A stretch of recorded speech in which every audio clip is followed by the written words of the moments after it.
Logos ministry या चॅनलमध्ये आपणा सर्वांचे हार्दिक स्वागत आहे। प्रभू येशू ख्रिस्त जो संपूर्ण जगाचा उद्धार करता त्याच्या अति पवित्र व सामर्थ्यवान नावाने मी ॲलन लोबो आपणा सर्वांना शुभेच्छा देत आहे। आजचा हा संदेश जर तुम्ही पहिल्यांदा पाहत असाल व जर तो तुम्हाला आवडला तर कृपया तो तुम्ही लाईक करावा, शेअर करावा व संदेशाचे नोटिफिकेशन तुम्हाला कायम मिळण्यासाठी बेल रिंग प्रेस करावी। Thank you and God bless you.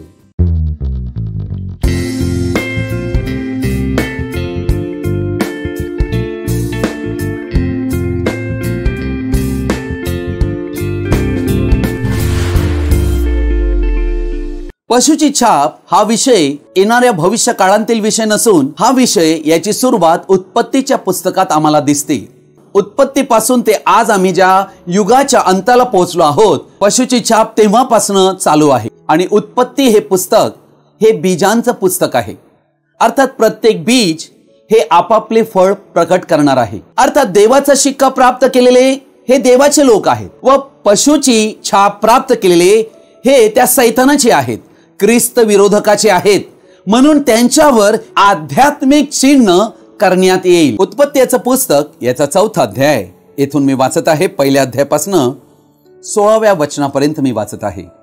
Adamane आपली स्त्री हव्वाईला जाणिले, ती गर्भवती होऊन तिने कायनास जन्म दिला। ती म्हणाली, परमेश्वराच्या सहाय्याने मला पुरुष संतान लाभले आहे। नंतर तिने आपला भाऊ हाबेल यास जन्म दिला। हाबेल मेंढपाळ झाला आणि काईन शेतकरी झाला। काही काळ लोटल्यावर असे झाले की काईनाने परमेश्वराला शेताच्या उत्पन्नापैकी काही अर्पण आणले। हाबेलानेही आपल्या कळपांतील प्रथम जन्मलेल्यांतून म्हणजे त्यांतल्या पुष्टांतून काही अर्पण आणले। परमेश्वराने हाबेल व त्याचे अर्पण यांचा आदर केला, पण काईन व त्याचे अर्पण यांचा त्याने आदर केला नाही। म्हणून काईन संतापला व त्याचे तोंड उतरले। तेव्हा परमेश्वर काईनास म्हणाला, तू का संतापलास आणि तुझे तोंड का उतरले? तू बरे केले तर तुझी मुद्रा प्रसन्न होणार नाही काय? पण तू बरे केले नाही तर दाराशी पाप टपूनच आहे, त्याचा रोग तुझवर आहे, करिता तू त्यास दाबात ठेव। मग काईनाचे त्याचा भाऊ हाबेल याच्याशी बोलणे झाले आणि असे झाले की ते शेतात असता काईनाने आपला भाऊ हाबेल याचवर चालून जाऊन त्यास ठार केले। मग परमेश्वराने काईनास विचारले, तुझा भाऊ हाबेल कुठे आहे? तो म्हणाला, मला ठाऊक नाही, मी काय माझ्या भावाचा राखणदार आहे? तो म्हणाला, तू हे काय केले? ऐक, तुझ्या भावाचे रक्त भूमीतून मजकडे ओरड करीत आहे, तर आता तुझ्या हातून तुझ्या भावाचे पडलेले रक्त प्राशन करण्यास ज्या भूमीने तोंड उघडले आहे तिचा तुला शाप आहे। तू जमिनीची मशागत करशील तेव्हा ती यापुढे तुला काही सत्व देणार नाही। तू पृथ्वीवर परागंदा व भटकणारा होशील। तेव्हा काईन परमेश्वरास म्हणाला, हा माझा दंड मला सोसवणार नाही, इतका भारी आहे।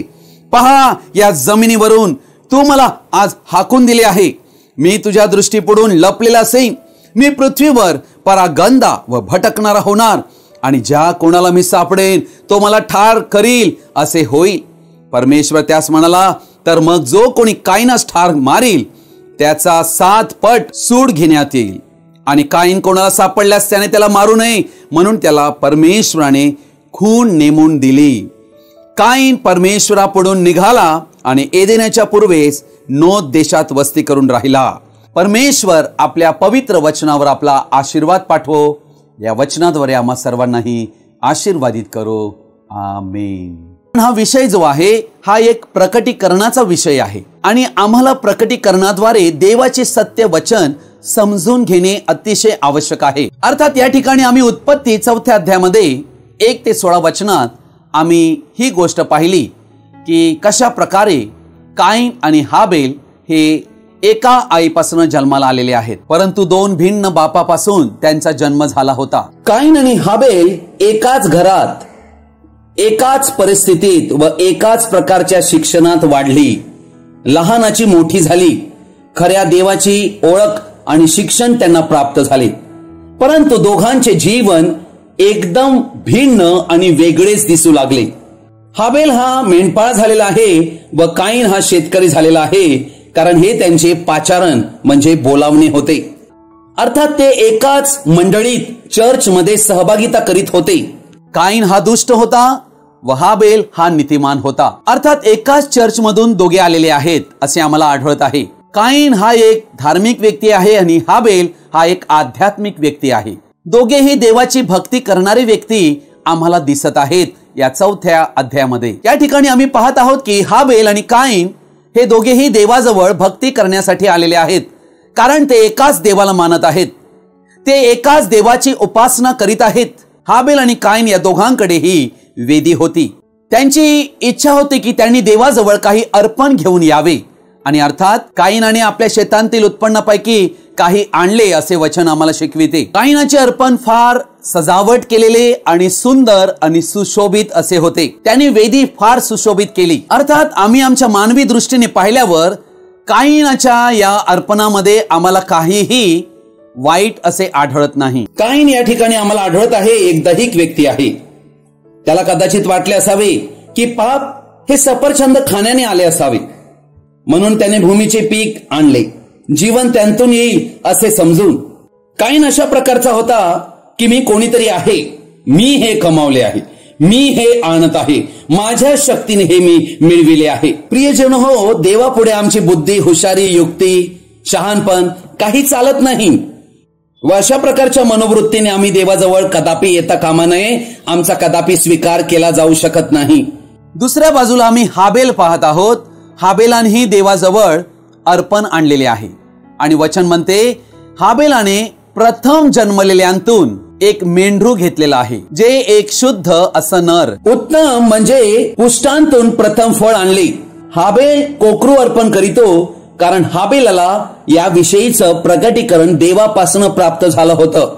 रक्त ओतल्या वाचून पाप क्षमा नाही हे हाबेलाला कळले होते. अर्थात त्यावेळेला काही चाकू किंवा सुरी नव्हती. हाबेलाने त्या ठिकाणी एक धारदार असा दगड घेतलेला आहे, आणि तो त्या मेंढराच्या मानेला लावलेला आहे, कापत आहे. त्याने ते मेंढरू त्या वेदीवर ठेवलेलं आहे, आणि त्या वेदीवर तो ते मेंढरू कापत आहे.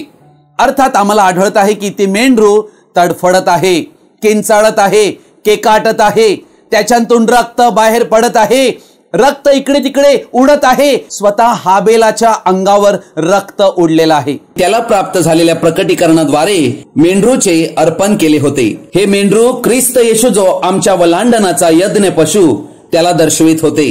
अर्थात या ठिकाणी आम्हाला अशी गोष्ट भासत आहे की काईनाने केलेली भक्ती ही फार चांगली दिसत आहे. काईनाच्या या भक्तीमध्ये काही दूषितपणा आम्हाला दिसत नाही. परंतु काय तुम्हाला माहित आहे की देवाने हाबेलाचा आणि त्याने केलेल्या अर्पणाचा स्वीकार केलेला आहे, आणि देवाने काईन आणि काईनाने आणलेले अर्पण या दोघांचा स्वीकार केला नाही. देवाला आमच्या अर्पणामध्ये रस नाही. देवाला प्रथम आमच्यामध्ये रस आहे. अनेक लोक देवाला पैसे देऊ इच्छितात, आपलं जीवन देऊ इच्छित नाही. देवाला मनुष्यांचे पैसे नको आहेत.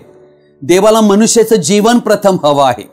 जेव्हा आम्ही देवासमोर आमचं जीवन त्याला समर्पित करीतो आणि त्याच्यासाठी जगू लागतो, तेव्हा आम्ही जे अर्पण आणतो, आमचाही आणि आम्ही आणलेल्या अर्पणाचाही देव आदर करतो. एलियाने ज्या वेळेला अर्पण केले तेव्हा आकाशांतून अग्नी पडला होता आणि एलियाचे अर्पण मान्य केले होते. तशीच गोष्ट या ठिकाणी घडली असावी. हाबेलाने केलेले अर्पण देवाला ग्रहणीय ठरले. वरून अग्नी पडला आणि हाबेलाचे अर्पण भस्म झाले.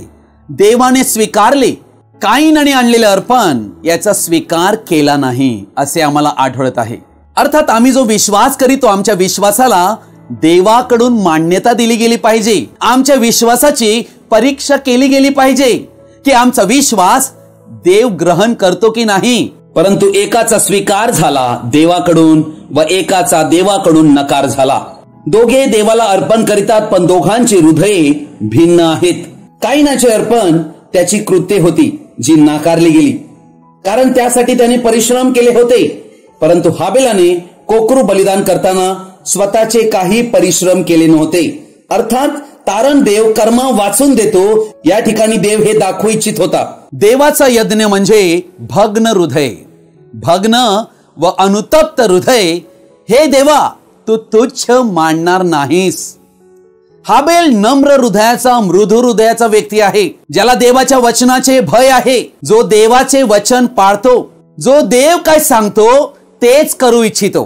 काईन तसा नव्हता. काईन देवाबरोबर उद्धट बोललेला आहे. आज आम्हाला ही तीच संधी दिली गेलेली आहे. अर्थात प्रियजन हो, देव अन्यायी नाही, तो कोणाची पार्सॅलिटी करीत नाही, कोणाची बाजू घेत नाही, तो हृदय पारखतो. त्या देवाला मनुष्याच्या हृदयात काय आहे हे सर्व समजते. मनुष्य केवळ मुखाने बोलतो, हृदयात काही वेगळंच ठेवतो, आणि देव तर हृदयानेच मनुष्याला ओळखतो. म्हणून आम्ही देवाच्या चरणी येताना फार सांभाळायला हवं. म्हणूनच मत्ते 15:8 आणि 9 वचनात प्रभू येशू म्हणतो, ते लोक ओठांनी माझा सन्मान करीतात, परंतु त्यांचे अंतःकरण माझ्यापासून दूर आहे. ते व्यर्थ माझी उपासना करीतात, कारण ते शास्त्र म्हणून जे शिकवितात ते असतात मनुष्यांचे नियम. प्रियजन हो, आम्हाला ही गोष्ट समजणे गरजेची आहे. आज आम्हीही काईन आणि हाबेलाप्रमाणे देवाला मानत आहोत. काईन आणि हाबेलाप्रमाणे आम्हीही भक्ती करीत आहोत. आम्हीही काईन आणि हाबेलाप्रमाणे अर्पण घेऊन आलेलो आहोत. पण प्रश्न आहे, काय माझी भक्ती देव स्वीकारतो का? माझी भक्ती देवाला ग्रहणीय आहे का?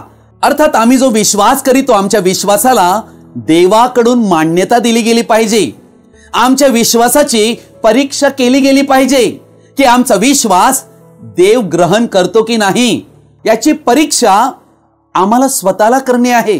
अर्थात आम्हाला ही गोष्ट प्रथम समजणं गरजेची आहे की मी जी भक्ती करत आहे ही देव मान्य करतो का? मी देवाची भक्ती कशी करीत आहे? प्रश्न हा आहे की देव माझ्या भक्तीचा स्वीकार करील काय? योहान सुवर्तमान 4 अध्याय 24 वचन म्हणते, देव खऱ्या भक्ताचा शोध करीत आहे, जो त्याची भक्ती सत्याने व आत्म्याने करील.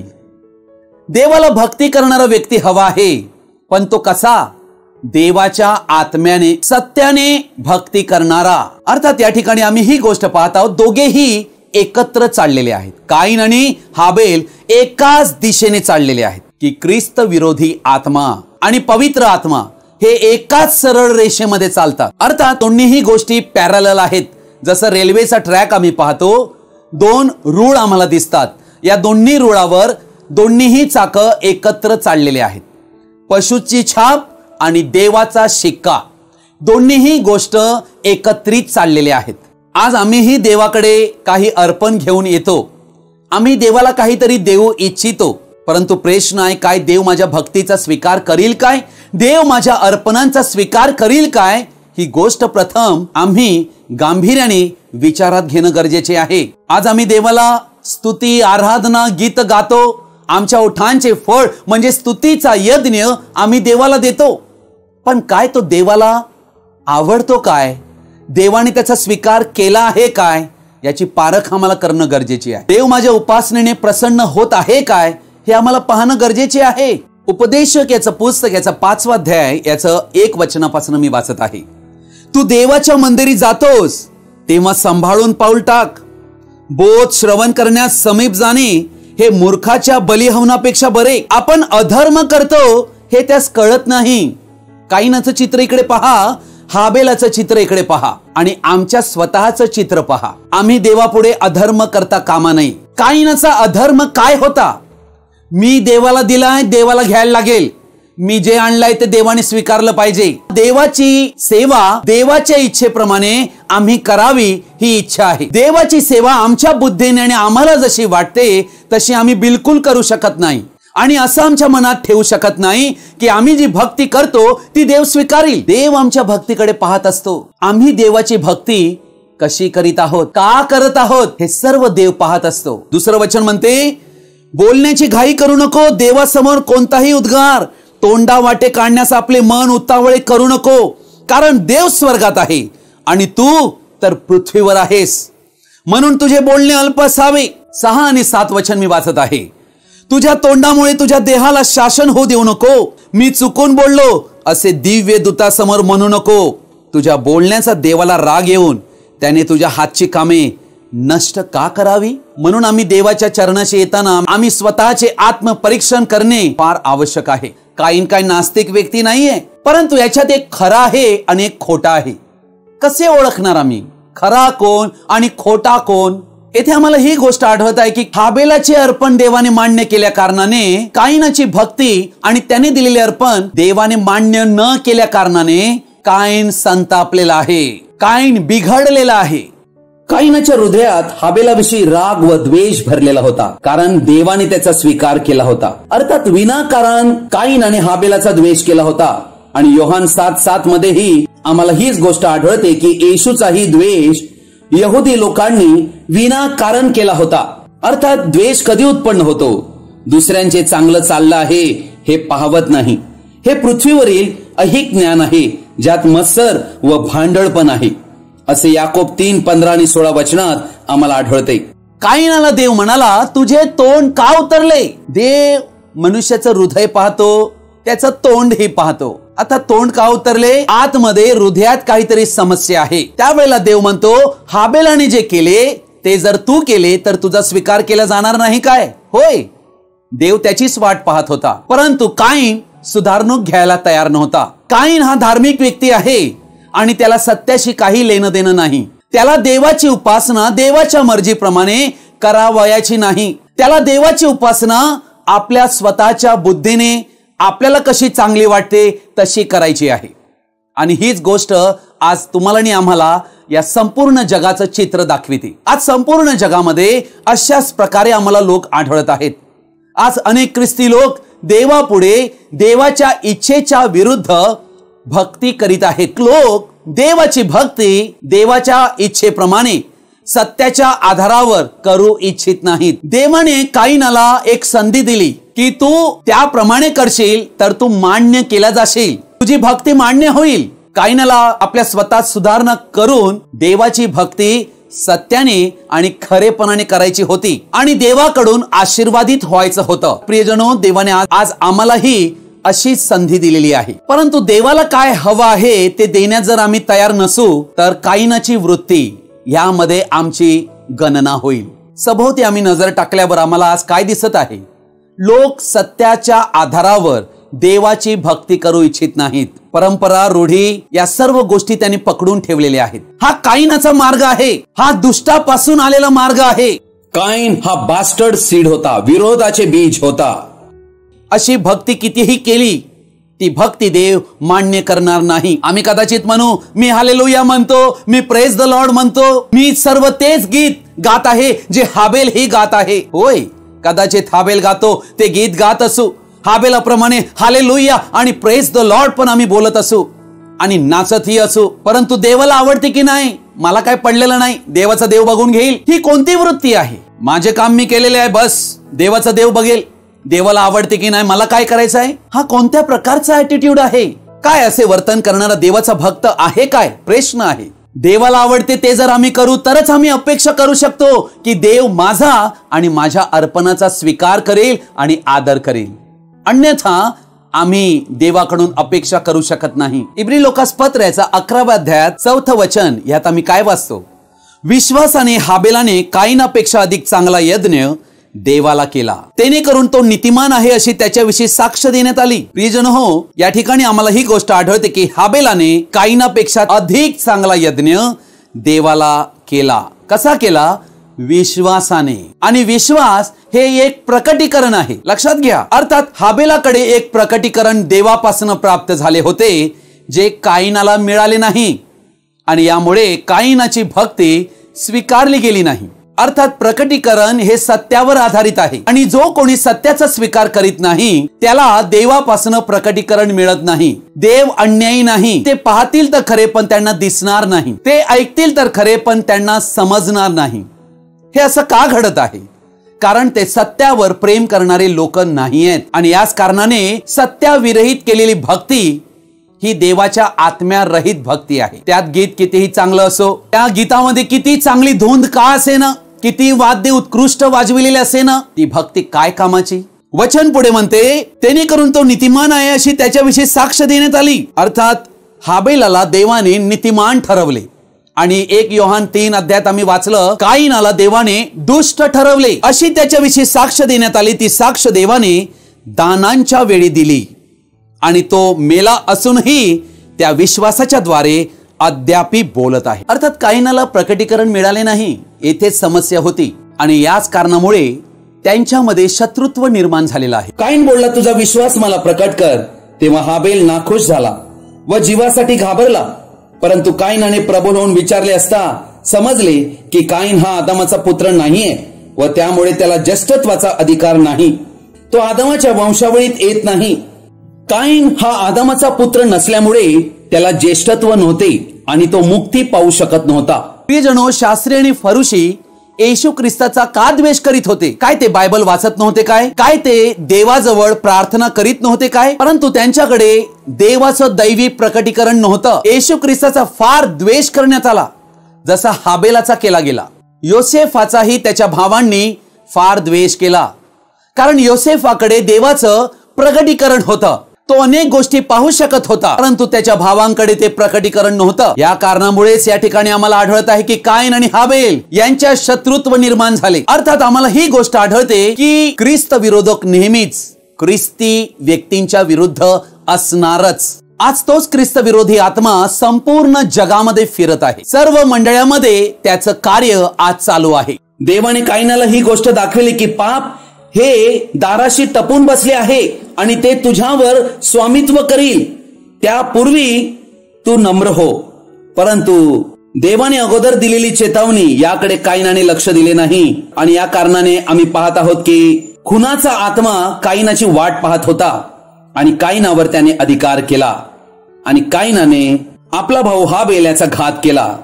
अर्थात तो देवाचा शत्रू बनला.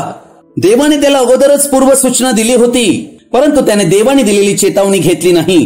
काईन काही चांगले करू इच्छित नव्हता, म्हणूनच त्याचे तोंड उतरले होते. तो चिंताग्रस्त दिसत होता. त्याच्या हृदयात आनंद नव्हता. तो आपल्या भावाचे चांगले पाहू शकत नव्हता.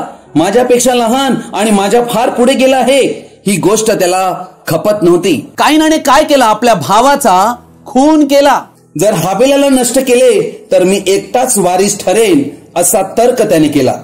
परंतु जेव्हा देवाने त्याला शापित असे ठरविले, काईनाला प्रायश्चित्त करावे अशी गरज वाटली नाही.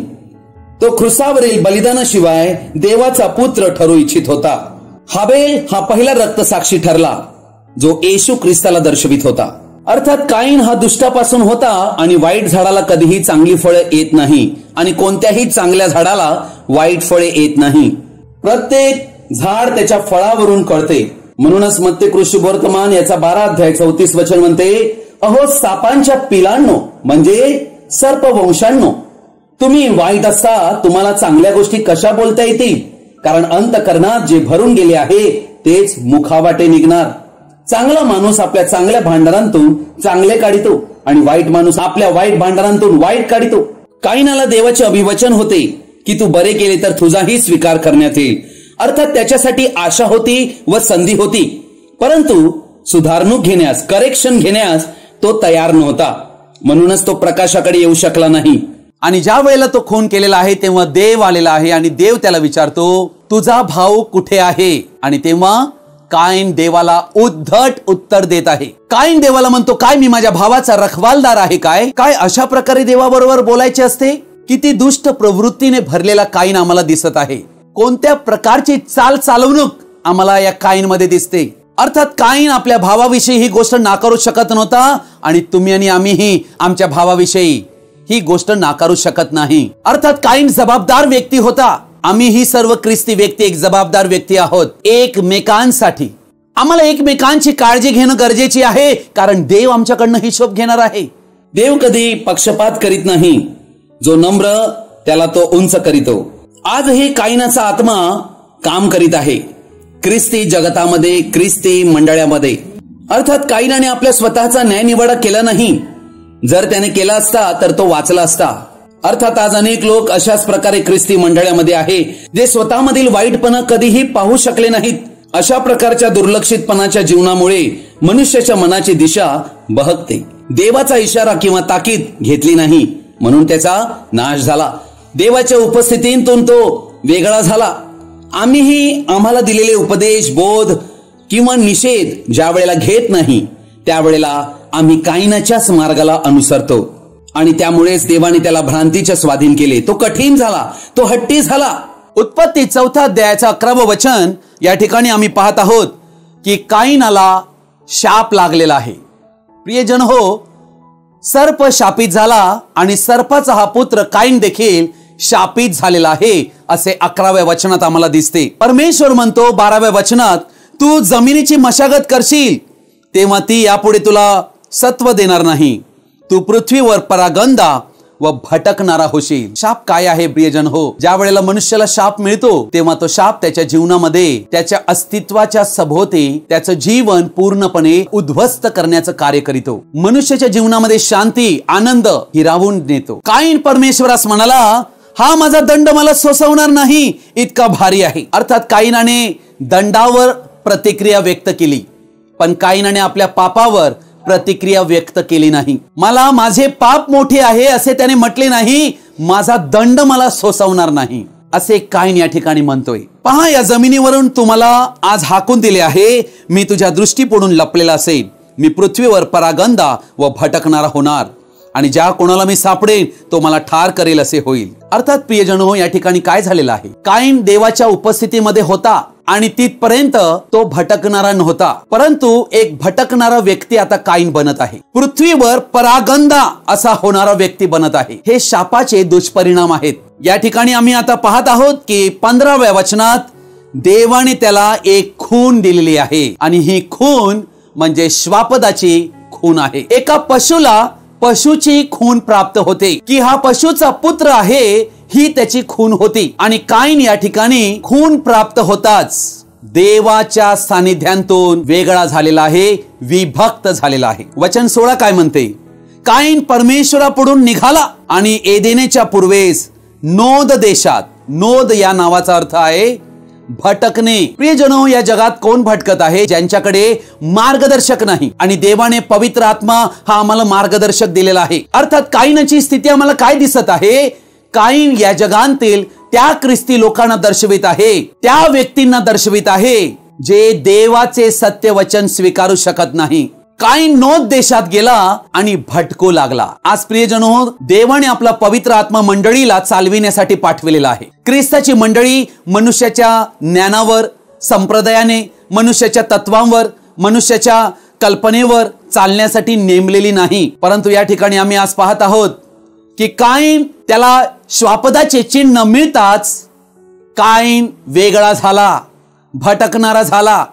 देवाचं मार्गदर्शन यापुढे त्याला कदापि मिळणार नाही. या ठिकाणी आम्हाला ही गोष्ट आढळत आहे की काईनाच्या कपाळावर देवाने चिन्ह केले. हे चिन्ह पशुचे चिन्ह होते की हा काईन सर्पाचा पुत्र आहे, पशुचा पुत्र आहे. काईन स्वतः पशु होता, कारण त्या पशुपासून त्याचा जन्म झाला होता. म्हणून त्याच्यावर हा मार्क केला गेला, मार्क ऑन द बीस्ट. आमच्यावर आज अशा प्रकारचे चिन्ह नसावे याची काळजी ख्रिस्ती लोकांनी घ्यायला हवी. कारण एकदा पशुची छाप मिळाली की देवाचा शिक्का प्राप्त होण्यासाठी जागाच उरत नाही. म्हणून पशुची छाप मिळालेल्या व्यक्तीला पवित्र आत्म्याचा शिक्का कदापि प्राप्त होऊ शकत नाही. काईनाचे चित्र इथे काय दिसत आहे?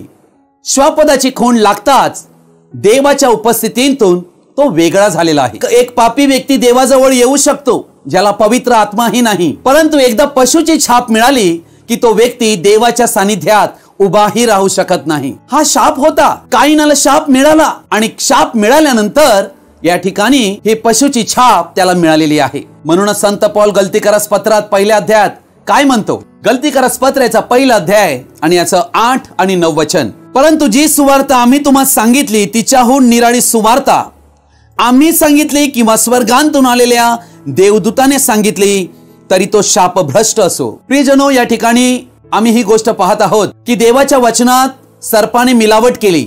आदमाला देवाने दिलेली खरी सुवार्ता, या सुवार्तेला सर्पाने भ्रष्ट केले होते, त्यात मिलावट केली होती, म्हणून तो शापभ्रष्ट झाला. आणि आजच्या जगामध्ये आज आम्हाला अनेक ख्रिस्ती समजणाऱ्या मंडळ्या आम्हाला आढळत आहेत ज्यांनी तारणाचे विविध मार्ग बनवलेले आहेत. देवाच्या वचनात भेसळ केलेली आहे. आपल्याकडे मेजॉरिटी लोक टिकून राहावे यासाठी त्यांनी वचनाशी, सत्याशी तडजोड केलेली आहे, वचनात मिलावट केलेली आहेत. आणि म्हणून असे प्रत्येक संप्रदाय बनविणारे आणि त्यावर विश्वास करून चालणारे शापभ्रष्ट आहेत. काईनाला हा शाप मिळाला आणि त्यानंतर पशुची छाप मिळाली. आणि माझ्या प्रिय भावांनो, बहिणीनो, वचन 9 पुढे म्हणते, आम्ही अगोदर सांगितले तसे मी आताही पुन्हा सांगतो की जी तुम्ही स्वीकारली तिच्याहून निराळी सुवार्ता कोणी तुम्हाला सांगितल्यास तो शापभ्रष्ट असो. प्रियजन हो, म्हणूनच प्रकटीकरण 22 अध्याय म्हणते की देवाच्या वचनात जो कोणी घालेल किंवा त्याच्यातून काही काढेल तर त्याच्यावर या शास्त्रात लिहिलेले सर्व शाप आणि पीडा